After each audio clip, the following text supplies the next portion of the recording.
Hey guys, welcome back to another episode of Why Everyone Plays. I just want to take a moment to say thank you for the wonderful reception I had for Kazuha's episode. I was not expecting it to do as well as it did, so I'm looking forward to continuing this series as there's quite a few units I have to go over and I hope you're excited for it too. Speaking of which, today's episode will feature arguably the most popular unit in all of Genshin Impact, if we're going by the sales charts at least. For today, let's discuss everyone's beloved Electro Archon, Raiden Shogun, also known as A, but for the sake of consistency, I'm just gonna call her Shogun. But before we begin, I have a new sponsor for everyone, HelloFresh, and just in time because it's spring, which means cutting season, so we can get ready to take our shirts off during the summer for those of you who touch grass, which may not be that many actually. Anyways, HelloFresh, you may have heard of it. It's a meal kit provider that sends you prepared ingredients needed for a meal alongside a recipe card that takes you roughly around 30 to 40 minutes per meal, and it's really easy to follow. I've been stocking up on meal preps myself since I just started prep last week. It provides you with just enough portions per meal with easy cleanup, and for anyone conscious about unnecessary waste, HelloFresh actually cuts down on your food waste by about 25% compared to grocery shopping, and it's all fresh and sourced directly from farmers. If you go on their website, they have a menu that changes every week with literally every dish you can think of, along with the estimated cook time, if it's spicy, vegetarian, etc., so you can customize your cart as much as you want. If you're interested in trying to eat better but are unsure as to what to make, I highly suggest you check out HelloFresh by heading over to their website and using my code POGVARS216 for up to 16 free meals and 3 surprise gifts across 6 boxes. Free shipping too. Just remember it's POGVARS2, but double I, not the actual number 2. Gifts include free appetizers, desserts, and premium recipes to go along with your normal meals. Thanks again to HelloFresh for sponsoring the video, but for now, let's get back into it.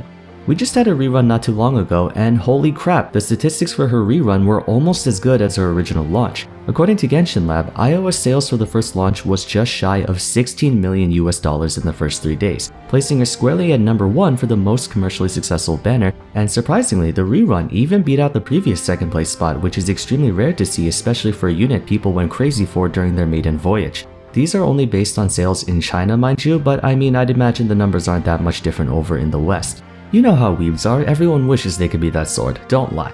Shogun's monumental success could very well go down in gacha history as a defining example of the power of using advertising and hype building tactfully. If there's one thing Hoyoverse is really good at doing, it's getting the player base excited for new characters. While other gacha games may give an announcement for an upcoming banner, or perhaps show off a character's portrait, Genshin takes things a step further by creating demos, teaser trailers with very well animated live 2Ds, and even a showcase of the character in action. Sometimes they take it a step further, especially if the unit in question plays a major role in the upcoming story and/or the Genshin universe's overarching lore. In contrast to the previous 2 Archons, Tone Deaf Bard, also known as that one kid in every group project that does jack and Mr. Broke-ass college student who always forgets his wallet quote-unquote, Shogun's presence within Inazuma is all-encompassing, almost foreboding in a sense. We learn of her presence long before ever stepping foot on Inazuma. All the way back in Liyue, it's said that a perpetual storm surrounds the waters entering the region, barring anyone from the outside who isn't brave or crazy enough to pass. Once there, the traveler is made aware of the Vision Hunt Decree, an ordinance enacted by the Archon herself as a means of seizing power from the masses, believing that visions directly clash with their ideology of temporal and almost literal stasis of existence. Already we get a much more intimidating first impression, as initially, the Archon of Inazuma assumes the role of an antagonist, not an ally. This subversion of expectations is, in my opinion, the greatest contributor to Shogun's popularity. Both Venti and Zhongli's roles in their respective nations were unassuming, inconspicuous. Aside from their striking appearances hinting at the possibility, we as a community were not actually made aware of who they really were until the tail end of each story. Even afterwards, we knew they were capable of great power, yet saw little to none of it in action, as they spent most of their time under the guise of ordinary townspeople living a civilian life. They were already retired, so to speak. That's what made Shogun's introduction all the more momentous. She was the first Archon whose might was palpable, tangible, the true weight of a god's wrath. All the trailers and world building up until that point only added to the mounting tension as you stepped into Inazuma, wondering what the hell you got yourself into. For the first time since I downloaded Genshin, I genuinely was wondering how the traveler was going to deal with this obstacle. Duvall's a big dragon, but we had Venti's guidance and connection with Storm Terror that led us through. Child was a threat, but he's only human at the end of the day, so I didn't think it was impossible to take him down. And during the battle against Osile, we had the backing of the Adepti and Qixing. It felt more like an epic clash. But this time, you're in a completely foreign land, with no support from higher beings, all on your own. Even as you make your presence known, it's unclear as to what extent Ayaka, Yoimiya, and even Kokomi can do to help you. There's no sense of security that you have an all-powerful being watching your back. I feel like for most of the community, Inazuma was the very first time we were actually concerned for the traveler's chances of success. Yes, the story eventually kind of fell apart at the end, but as far as first impressions go, Raiden Shogun's reputation far preceded her. Without even knowing what she looked like, her faculty was established from the get-go. I love Venti and Zhongli as much as everyone else, but Shogun felt like a true god, and as time passed, she only became more and more daunting. During the initial fight against her to save Toma, and after watching a one-shot Signora, we weren't just told what she could do. We were explicitly shown, given front row seats to witness her power. We were shown just how outclassed the traveler was. Venti and Zhongli never had those all-powerful god-smiting moments. It was masterful presentation. They couldn't have pulled this off any more flawlessly. That's the first half of the equation. The second half is, of course, how well she performs in gameplay. While other characters may have succeeded in one or the other, Shogun is one of the few units who passed with flying colors in both character background and practical usage. Even more impressive was her circumstances. At the time, Electro was widely considered the weakest element, with so few units to choose from and the ones available being more or less overshadowed entirely by Pyro's superior reactions. Most of the player base had less than optimistic expectations for her at the beginning. Little did we know she might be the best non-support character in the game as we know it. The first objectively good Electro unit in the game, and by good I mean top tier. Listen, I love Kuching, she is and will always be best girl.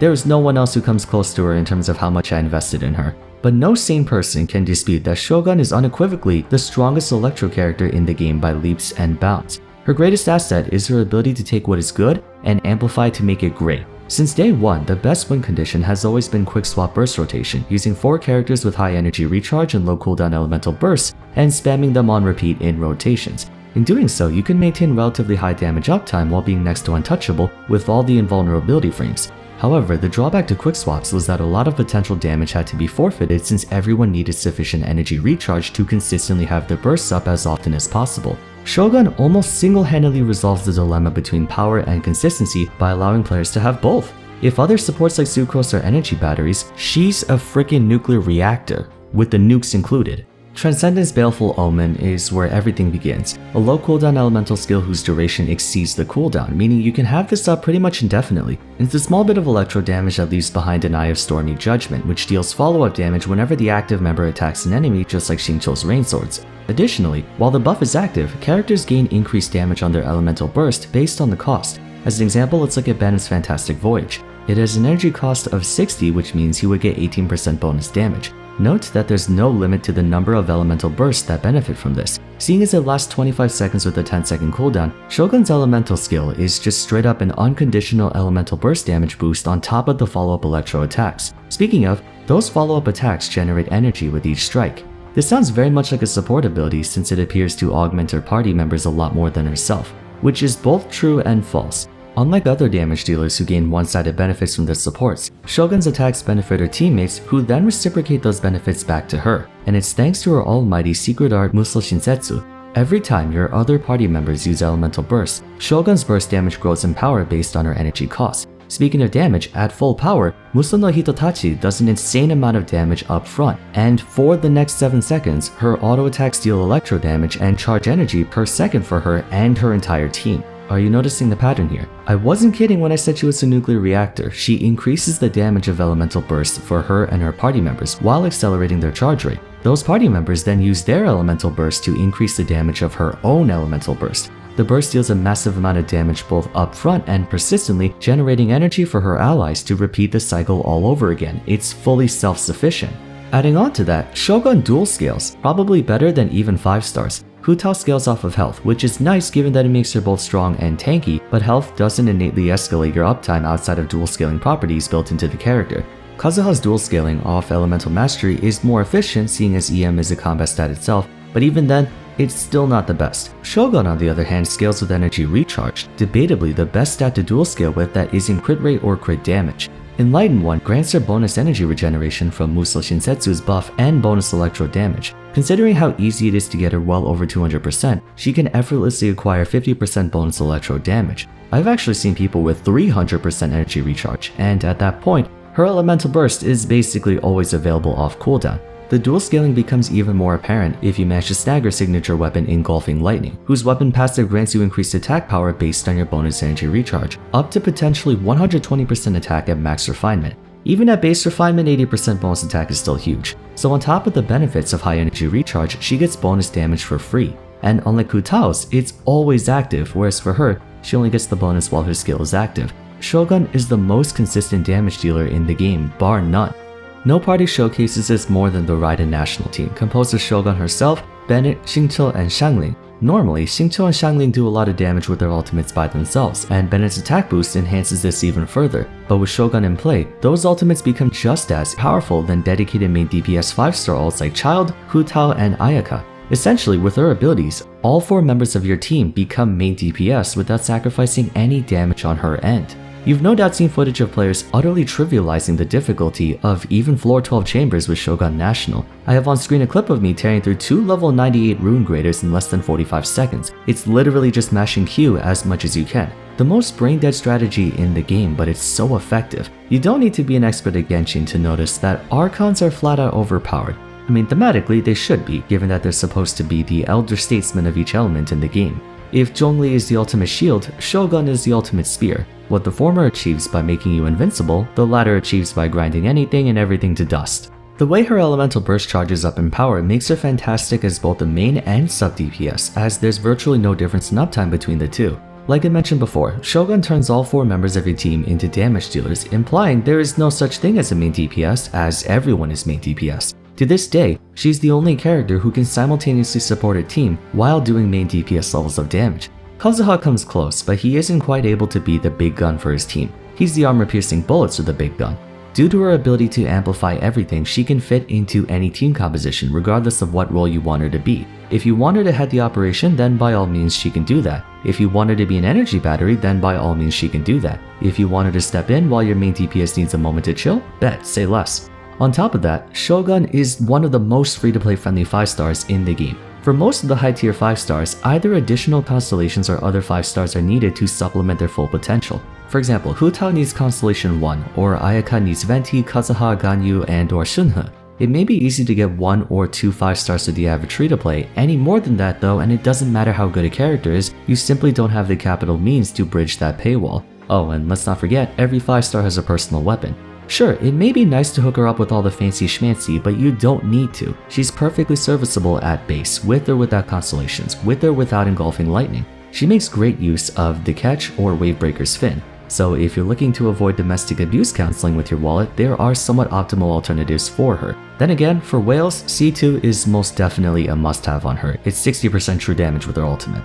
As for party members, we just went over the Raiden national team, conveniently consisting of all 4-star characters. To my knowledge, there are better options out there, but I mean even whales are running national because it's so efficient relative to the cost. In all honesty, Shogun's the great equalizer to everything. In my Spiral Abyss video, I talked about how the difficulty of each version scales based on the best of the best, as in, they don't judge how hard floors 11 and 12 should be according to the average player, rather the overachievers. So for the longest time ever, floor 12 and even floor 11 on occasion have been out of reach for many players. Unless they were miraculously lucky with 5-star pulls, 36-star clearing was a pipe dream. Raiden National requires very little investment relatively speaking, giving players with less resources a chance to experience endgame content. She's just perfect, no weaknesses, anything and everything you need for offensive pressure packed into one character. Also, just like Kazuha, there's a very high likelihood she will stay relevant for at least a few years, as the only one who can replace her is another copy of her. Not trying to foreshadow anything here. No, of course not. It's not like there's a clone of her wandering around the continent right now. But in all seriousness, if you think about it, every other support gets evaluated on what they give to others. Xingqiu will be replaced the moment we find another Hydro support with more consistent Hydro application or damage. Bennett will be replaced if there's another Pyro support that increases your team's damage more than him. But for Shogun on the other hand, the stronger her teammates are, the stronger she is as well. She's an exponent, an amplifier. She doesn't provide static value for her team. Therefore, unless there's another support with this much stuff in her kit, she's near impossible to replace. Energy batteries will always be a thing in light of the game being predicated on elemental bursts. One can argue there might be a better battery down the future, but that battery has to have the same damage output and consistency as her. We may not see that for years to come. Now, if there's one thing I want to nitpick about her, and it's the same thing I said in Zhongli's episode, As much as I appreciate that the Archons are the pièce de résistance of their corresponding elements, gameplay-wise, Kazuha, Zhongli, and Shogun do a fantastic job at making players kind of addicted to them. Once you use them, it's really hard to drop them even if you're getting bored of the game. It's like going from a mobile phone to a smartphone, you can never go back. Now, if you don't care about a challenge and just want an easy fun game to play, then by all means, that's your prerogative. But I've seen many comments telling me how the game went downhill for them since it's way too easy with these characters. I can definitely see that, but again, Genshin is not meant to be a super challenging game. Anyways, that's gonna be it for today. Hope everyone who pulled for her during rerun can enjoy what us first banner people have been enjoying for the past several months. If you enjoyed the video though, please be sure to leave a like and subscribe. Consider following me on Twitter, joining my Discord server, and checking out my previous Why Everyone Plays episodes if you haven't yet. But for now, thanks so much for watching, and I'll see you again soon in the next one. Take care.